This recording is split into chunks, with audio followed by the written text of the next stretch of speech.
Oh, haleluya. Bwana Yesu asifiwe wa Kristo. Waislamu, salamu alaikum. Leo nilikuwa na swali la kidini. Nilikuwa naomba tujadiliane kidogo. Ukisoma Biblia, waraka wa kwanza wa Yohana sura ya 4 mstari wa 15. Hii hapa. Biblia inasema Yesu ni mwana wa Mungu. Sawa. Ukija kusoma tena kwenye Biblia kitabu cha Yohana sura ya kwanza mstari wa 45. Biblia inasema Yesu ni mwana wa Yusufu.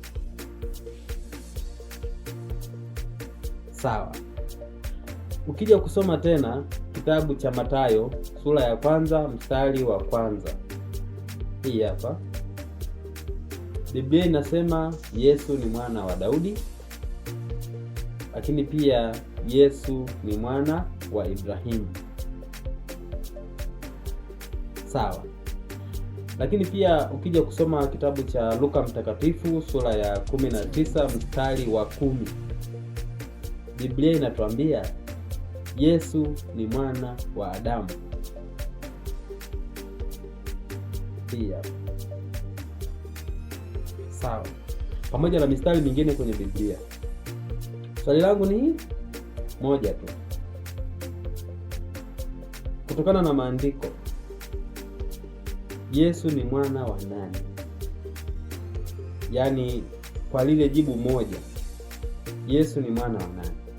Kwa sababu kuna sehemu inakwambia ni mwana wa Mungu, kuna sehemu inakwambia ni mwana wa Yusufu, kuna sehemu inakwambia ni mwana wa Daudi, kuna sehemu inakwambia ni mwana wa Ibrahimu, kuna sehemu inakwambia ni mwana wa Adam. Tusaidie basi wacha Mungu kuliweka sawa hili swala, kwa sababu linachanganya kidogo. Yaani kila ukifikiria bado yani. Hebu mtusaidie wacha Mungu, tusaidie. Ni hilo tu kwa leo. Amina.